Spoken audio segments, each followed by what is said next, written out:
lifting heavy weights, resistance training on your GLP-1 journey. I cannot stress how important this is, but here's the kicker. Most of you have a misunderstanding of what proper and aggressive resistance training should look like. If you're looking for optimal results on your GLP-1 medications, then you need to be lifting with what we call hypertrophy or muscle building styles. We're gonna get into that in this video, guys. My name is Dr. Jones. I've helped thousands of individuals both before GLP-1 medications and now achieve lasting weight loss, and we're gonna crack the code for you on the best weightlifting strategies. We'll see you guys in the video. When we get into the category of exercise, weight training is the most important. Cece, you said I think you're solid in there, right? You have a really solid weight training program. I can see it. I can see the muscle already, so that's good. Yeah, it's crazy how it happened, but I probably gained about 30 pounds in the last year out of the blue. Now, one thing that I can say, because obviously you're fit too, so consistency for me was the key change for everything. Oh. So even though I lost a lot of vitality, I lost a lot of motivation, I never stopped working out. Whether I was tired or not tired, even if sometimes I don't feel like it, I still go and I still lift weights and I lift heavy. And I can say that's probably the only thing that I never stopped doing. And I'm glad that I didn't, because I don't think I will be where I am now if I did in the past. No, I'm glad you had that mentality, and exactly. Yeah, it's just part of my routine. I can't even imagine not lifting, and we'll get you guys there. We'll get you there. And it's not easy. It's not an easy thing to say. I think the problem is that a lot of people they're thinking, I don't have the motivation. Motivation is never a thing to go to the gym. If you're waiting for a morning to feel motivated, it's never going to happen. Because I don't wake up every morning saying, oh my God, I cannot wait to go to the gym. It's a lie. That's a lie. Like your body wants comfort, constant comfort. So it's more like a commitment with your health. I'll tell you what, though, when you start to see your body fat percentage drop, if you're a lifter, if you already lift weights and you start to have the feeling of it, then when you start to see your body fat percentage drop, then you get excited to go to the gym, because then you see the pump and you see the vein and you see the definition. That gets actually kind of exciting sometimes. So that's cool. Veronica, did you start any weight training yet? Yes, sir. Okay. What are you doing at a gym, or what's your approach right now? I bought some, sir, to do them at my house. Just because I get home at different times, it's easier for me to do them at home. Okay. And is it like a set where you can hit the different body parts in your body? And I bought a bench. I bought different amounts of weights. I bought resistance bands. I mainly just done the weights and the resistance bands. I haven't really messed with the other stuff. Gotcha. And how long have you been doing the bands now for? Probably less than 2 weeks, so about 10 days maybe. Okay, so we just started. Fantastic. You thinking realistically, in another week or two, we can start getting into the weights now? Yes. Okay. I'll have Ceci follow up with you on that and make sure we're rocking and rolling there. Doc, you need to hire Cece to train us how to work out correctly. The plan I was very tired, and 5 years ago when I started, it was rough at the beginning. I have to admit it was really rough, especially because there's too much information out there. And even though everything is free nowadays, you can work out on a YouTube channel, but it's so much out there. It's so confusing for a lot of us. Very confusing. It is. And that's why one of the plans is getting it boiled down for you guys, but I haven't got to that point yet. It is. That's why you hear me say, if you don't know what you're doing, a personal trainer is a great investment to start off. But yeah, there is a couple videos on Flow University. If you guys haven't watched them yet, teaching you the basics about lifting, so you understand some of the concepts about sets, reps, tempo, range of motion. You want to understand the language and what these things mean as you start to become more of a veteran. Anna, have you started lifting weights yet? Yes. And I did a version with my brother. The only problem that I have with that is that he does a very manly kind of lifting. I don't know if there's a difference. I've never been a weightlifter. I've always been an athlete. I do tennis and swimming and other sports, so I've never really gone on to lift. I bought 15, 10, and 5 pounders, and I'm working with them as I work at my desk. I work about 12 hours sitting a day. Yeah. So I So ordered my stand-up desk now so that I can stand up a little bit. And then I've got a training session starting next Monday, actually, with fantastic. a coach that's going to be targeting me, not. Yep. I'll tell you what, there isn't a difference between manly lifting. It's funny you say that because it's a fair thing. The manlier lifting, so to speak, would be I want to bulk up and build muscle mass. And then women generally it's been I just want lean and tone. Technically, there is different approaches towards lifting, but in all reality, you want to lift like you're trying to bulk. You want to lift weights like you are trying to build muscle mass. So the manly, whatever you want to call it, that's what people usually call that. That's how you want to lift. The reason why you want to lift that way is because you're, first of all, you won't be building because you're in this weekly caloric deficit. So you're not going to build muscle mass, but you lift like that because that's the strongest stimulus to tell your muscles to not break down during this weight training program. And the more muscle mass we can protect during this next 3 to 6 months on your journey, the significantly better spot you're going to be in the future. A lot of people sometimes go, yeah, I get it. It's important, but I'll start lifting after I lose my weight. That's the worst, not the worst thing, but it's a really bad mentality because you make it so much harder for yourself. You become that dreaded skinny fat situation where your weight's good, but you're still fluffy and soft. And it's actually really bad for your health now. We understand that this is so much more than just aesthetics. The more muscle mass, if you want to think of your muscles like a sponge for glucose. The bigger the sponge, the more sugar you can eat. Not that I want you to eat any sugar, but you get my point. You want bigger reservoirs for glucose because that helps you become more insulin sensitive and it just keeps your blood sugars more regulated. So muscle mass is the end all be all. And once we get near our ideal weight loss goals, that's when we can start shifting this program into a little bit of a building, but actually put on some muscle mass. We cross that bridge a couple months from now, seeing where you guys are at. But good. I'm glad that you're starting that. So you type in TE calculator on Google. This is the one that we use, pops right up. And anybody that's charging for this is just it's so available online for free. So just literally typing in some metrics here, it'll give you an estimation. I'll tell you guys, most of you will be somewhere between 17 to 1900, just so you know.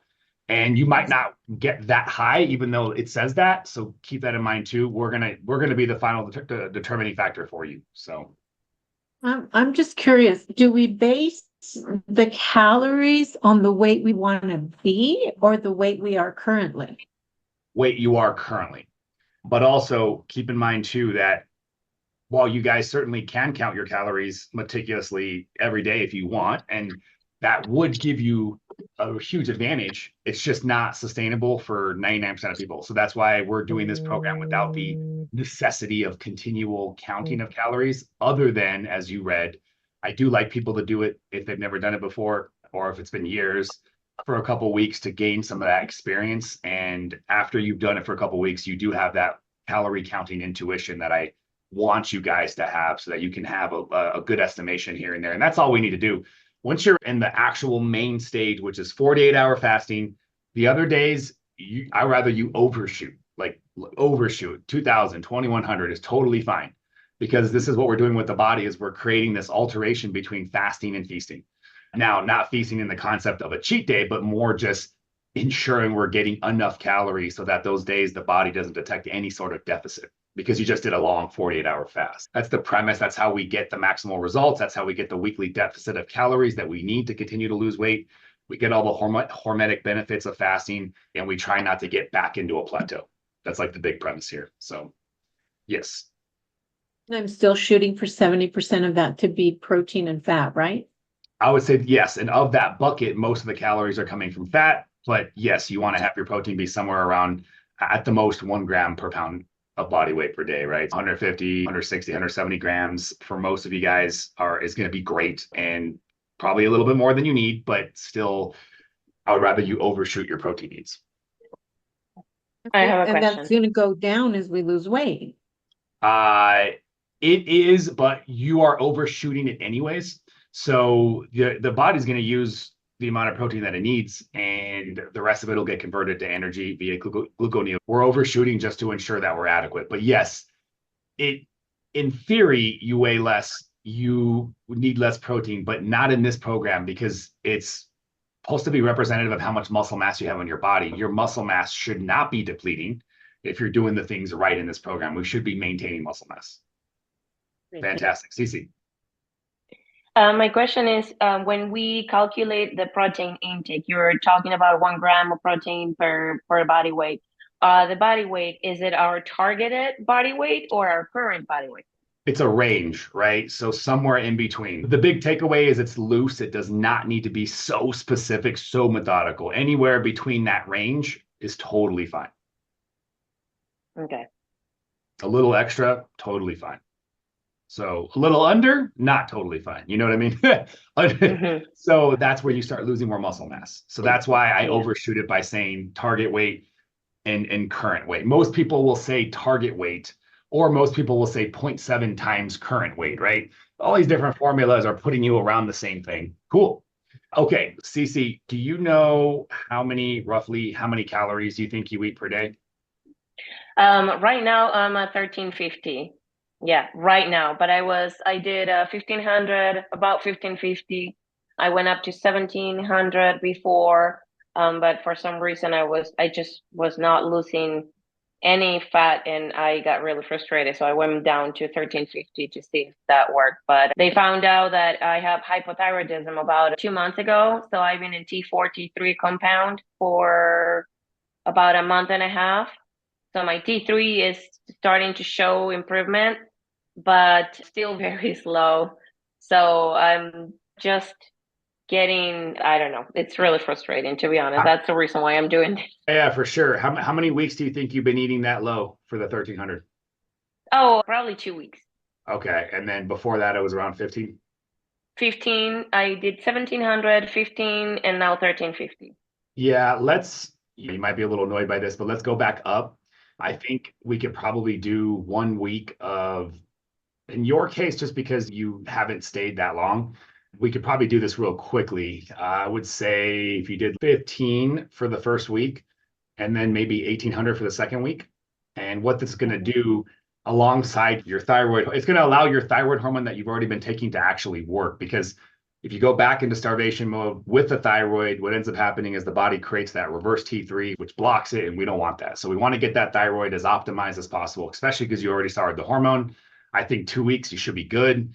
And then you can start the long fasting. So you keep like we talked about earlier, you keep the 5 days around that 2000, and then you try to get to the point where you can do one long fast per week, which we're going to talk more about fasting here in a second. Okay, so you are recommending me to do a 1 week of 15, the second week of 1800 a day, and still do the 16/8, and then week 3, I should go with the long fasting? Yes, Okay. but it's not that black and white, meaning that's my estimation of what it's going to look like for you. But Right. technically, you're in a reset. So all three of you guys are in a reset, but you guys are all, Anna and Veronica, you're almost done. Cece, yours is going to be short. So I think all of you guys within probably 2 to 3 more weeks should be out of the reset and rocking and rolling. Just remember that you want to get that stamp of approval from Ceci before, just to make sure, because there's a few things that we look at. And then as soon as we say, yep, you've graduated through the reset, then you can start diving into the long fasting, which we're going to talk about next here. Any reset related questions, guys? We're going to talk about fasting and nutrition and supplements next. Cool. I just have one quick question. Yeah. Since it's my first time doing all this, I work 4 days a week and I rest 3 days. Okay. My working day, I exercise pretty much every single day. But I do my heavier days on my days off because obviously I'm more rested. What do you recommend when I do the fasting? Will it be better to do it on my working days or my off days? So weight training should always be done on your eating days. Absolutely. Okay. Yeah, perfect world. Even the day after your long fast, that's your recovery day. You're still going to you might feel weak, but those next 4 days is really where you should get your solid weight training in a perfect world scenario. Okay. Cool. So the fasting, you guys have this down, I can tell already, but so we'll go through this. It's in stages.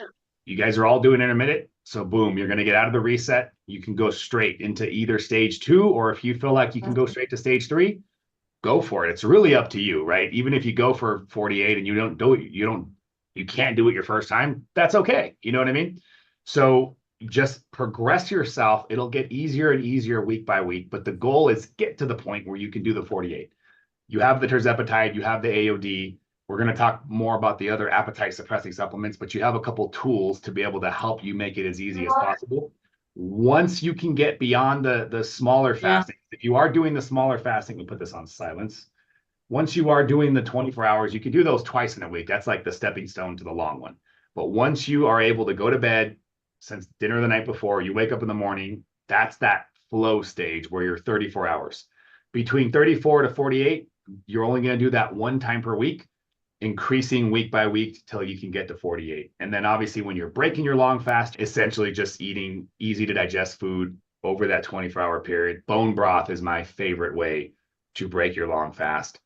Take your supplements during your fasting. There's a little thing you can do if you have nausea from your supplements. Soaked chia seeds is always a good idea. That will get better over time. Your body gets better at everything about fasting. It's a shock the first time, of course. It's 48 hours. It's a long time. But your body is built to be able to do this really well. It's just, you just never asked your body to do anything like this. It takes time week by week, but when you're first couple of weeks getting diarrhea, especially if you're not getting it anywhere else of the week, you might already be getting a little bit from the GLP-1, but if you're not and you start getting it the day after your fast, completely normal. Don't freak out. But you should use the diarrhea as a gauge. If you're getting diarrhea is an indicator that you broke your fast too fast. If you ate too much or you ate something that your body wasn't ready to digest yet. So you learn what that 24-hour post 48-hour looks like for you. And week by week, you get better because your body adapts and you mentally go, okay, great. I won't eat that so quickly. Like I can handle the hottest spices, but during that 24-hour post, I cannot have any pepper at all. And I think a lot of people have sensitivity to pepper after a long fast, but some people don't. So you just got to learn your body. Did you have a question, Anna? Part of the supplements that I take is curcumin, which is very similar to that pepper. I've done 72 to 90-hour fasts before. The good news is I'd never lost weight on them. And now I've actually, even with what I'm doing, I've lost 12 pounds just resetting, which is cool. I know. But anyway, so curcumin is a concern for me because it's really my anti-inflammatory go-to. And then also you said bone broth. Can we add veggies to that bone broth? I thought I read something on veggies, bone broth. Yeah, veggies raw would be obviously a challenging for your body to digest, but in the bone broth soup, yeah, that's great. Yeah. And then how about protein shakes? Does it make a difference when it's like a whey versus a pea or vegetable It only protein? makes, yeah, it does. It does. Whey protein is the best for building muscle mass. So ideally, you get all your protein from whole food, of course, perfect world scenario, but supplement when necessary. And whey protein is the best for building muscle. So I would want whey protein to be the bulk of your protein supplementation. I would like you to get a scoop of collagen peptides if you can, one per day, 30 grams does so much. This is for your skin, this is more, I just know that everybody wants better skin. There's a lot of good data behind 30 grams of collagen peptides. So you'll definitely be happy from taking that. And then you could cycle a little bit of your plant protein powders to get some of the benefits of fiber that it offers, some of the micronutrients. But I would use whey as your base as long as you don't have an intolerance to whey or dairy, of course. No, and I usually mix it with the collagen, but I also throw in the creatine, which is the little spoon of the creatine. But I read that I should be taking real creatine like a tea, almost warm. No, I've seen a lot of weird ideas about creatine. 5 grams. You don't need to load it. You don't need to do any of that stuff. 5 grams, even 3 to 5 grams of creatine monohydrate. Take it in the morning and you're good. In the morning by itself or in the morning in the shake or whatever? Take it, yeah, however you want. And it doesn't have to be morning. I'm just saying that I do it in the morning. It's one of the things that you do. So I do it once a day.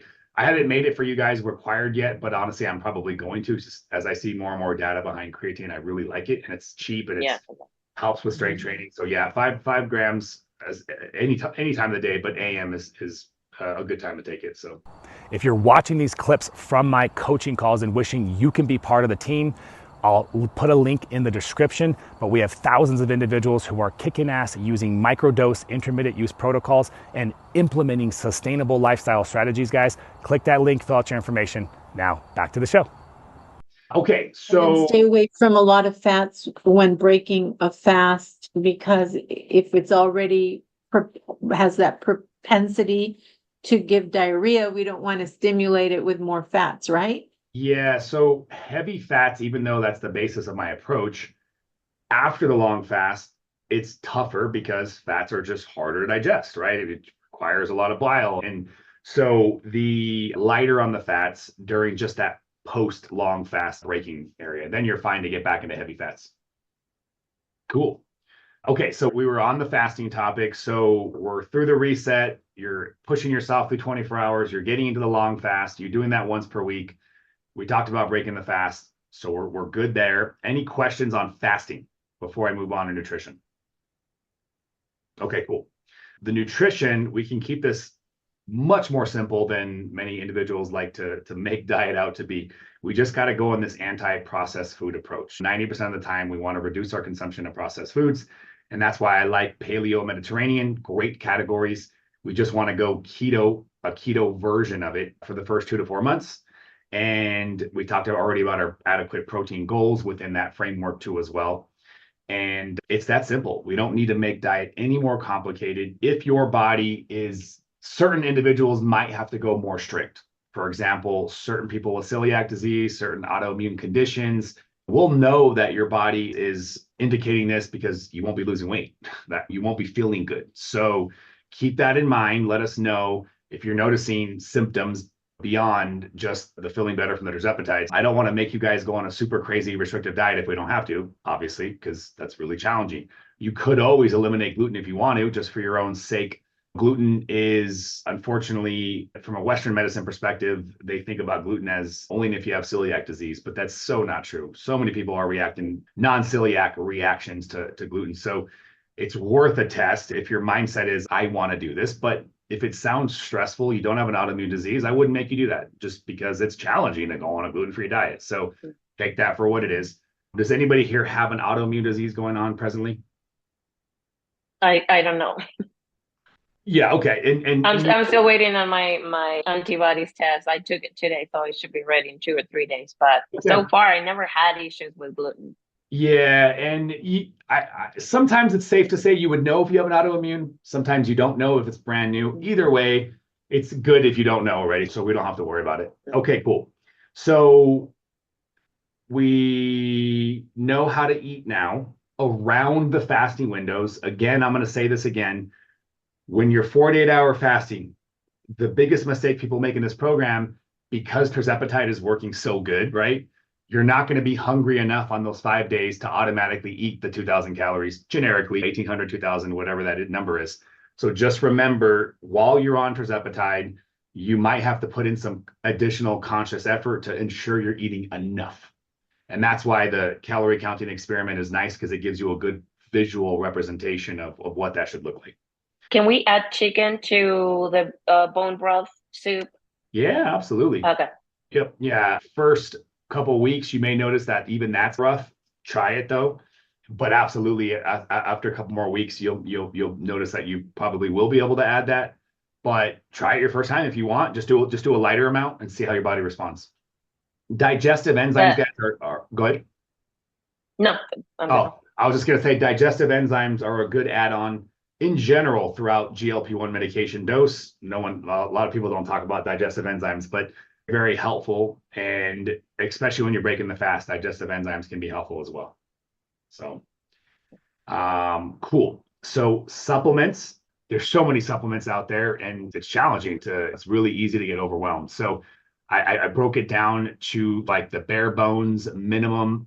Here are the 4 categories that all humans should be on: vitamin D, fish oil, magnesium, and a good broad spectrum multivitamin B vitamin complex. So don't care if you guys go through me or not. There's a good link here through Fullscripts. It'll help prompt you to create an account, and then you can order whatever you want. But these are the minimum core 4 that every human should be on. Electrolytes, once you are doing 24-hour fasting or longer, that becomes essential during the long fasting. Not only should you take a scoop of electrolytes that are sugar-free, but you also want to add an eighth of a teaspoon of Celtic or Himalayan salt. Don't forget that, guys. Your body will tell you, you'll feel it when you're doing long fasting without electrolytes. And then curcumin, resveratrol, optional for any inflammation support. The rest of the stuff really is situational. Did you guys end up getting, two of you that were on my last call? I think Cece, this was your first one, correct? Yes. Yeah, so make sure, since you are doing a mini reset, I would get 1 bottle of the thyroid. No, you're doing thyroid medication, so you're fine. You're fine. Actually, I was already taking thyroid support before, so Oh, I nice. have it with me. Yes, I've been Nice. taking that for about 2 months. Fantastic. And Veronica and Anna, did you end up getting the thyroid CMV? So this is really powerful for when you are in a reset. So just 1 bottle is all you need. It'll help with the body's process of speeding the metabolism back up, lowering that reverse T3. So I would definitely recommend adding that. And then, like I said, the rest of it's situational. If you're not getting 20 to 30 different fruits and vegetables per week, this is my favorite fiber supplement. If you have sugar cravings, if you have gut healing issues, liver issues. So at any point, you guys can let us know if you have any questions on any of these supplements, but they're situational, meaning they're important if you have those issues. For example, stress and sleep. And we were talking about that. Definitely watch that full hour-long video that we sent to you already. But in the meantime, these things right here, the Magmind, the Best Rest formula. The Best Rest is a complex product of different ingredients in it, and then even glycine. There's even more things that we can do. I stay away from melatonin heavy dosing, but in your case, we might play around with heavy dosing melatonin. But before we do that, I want you to get on these. I want you to implement those strategies from the video. And then so how many hours per night are you averaging of sleep? I'm lucky, 4. Yeah, If I'm not lucky, like last night, 2. Whew. So that's putting a tremendous load on your body. Are you taking any adaptogenic herbs? No. So this product here I want you to get, it's called Adaptocrin. It's got 4 key at a really good ratio, high quality adaptogenic herbs to help your body deal with the stress. I am saying that's required for you because you're not getting enough sleep. And I need your body to, like you said yourself, the cortisol is going to be your biggest enemy right now. Yeah.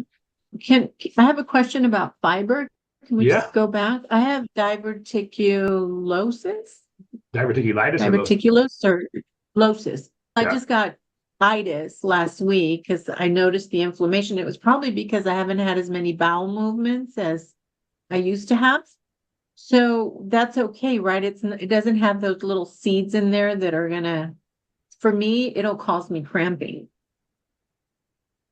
If you have what just specifically certain kind of seeds or Well, if I have too many, if I take, I get them mixed up. I'm sorry, I speak English, but I think in Spanish. If they're the That's me. yeah, if they're is it flax seeds that have the real pointy edge? there's Or a few of them, sesame? flax seeds are very common. Anything that's sharper on the edges, right? If they're seed based, I have to grind them in order to be able to eat them. Is it already grounded? It's grounded. I've never done a full scoop to see if every single ingredient meets that criteria. So let's check that out before you order it. But I take it every day and I'm looking at it. It's very grounded up. So I pretty As sure long it's as it is, I'm fine. But Yeah, or else I'm gonna have to regrind it, or find something else. okay, cool.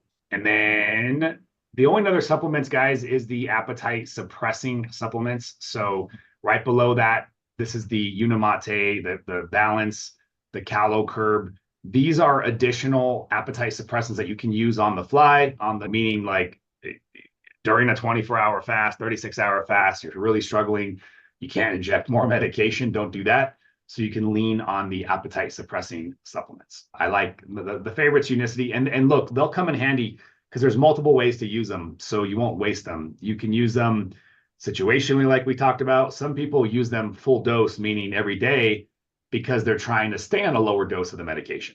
That's another way to use them. Some people use them when they're weaning off, which is in the future, right? So there's a lot of utility to that, and it's nice to have the ability to suppress your appetite situationally. We'll talk a little bit more about stress and sleep individually in a second, but any supplements, fasting, food questions so far? I Jeff? have one question about the shot, but I'm not sure if it's appropriate for this section. But I heard before that when you do that, you should consume your protein before you do this shot. Is this accurate or not? I've never heard anything about protein requirements prior to the shot. I could see somebody saying that because they're concerned that you're going to get so nauseous that you're not going to eat your protein. I could see somebody saying it for that, but which, hey, that makes sense. But as far as affecting anything else, no. It's important you get adequate protein. And we're always keeping you guys on lowest doses anyways. Even though the box says in 4 weeks, increase your dose. If you guys are feeling great, if you feel control of everything, you don't need to increase your dose. Like I make money when I sell you guys more prescriptions, and I don't want to. I want you guys to take full advantage of the fact that we're going to be making so many other improvements in your health that if you don't need it, don't do it. And if you do, let us know. If you're like, man, I'm getting a little bit of appetite suppression, but I still feel like after 4 weeks, I don't have control, I'm still eating too much, then you absolutely can increase.